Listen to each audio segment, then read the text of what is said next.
बच्चियों को बता दूं, रेलिया बैरन पिया को ये गा रहे, मतलब ट्रेन जो है वो मेरी साजन को हस्बैंड को ये चली जा रही है। पहले लोग गांव में रहते थे, उनके हस्बैंड जो है शहर में चले जाते थे रोजी रोटी कमाने के लिए, तो नायिका जो है वो बर्दाश्त नहीं करती, दिमाग में कुछ भी बोल देती थी, क्या करें किससे गुस्सा निकालना, तो ट्रेन पे गुस्सा निकाल दिया।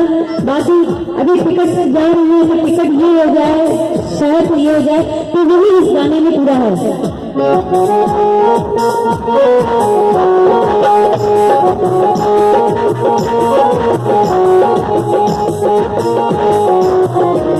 क्या बताइए, से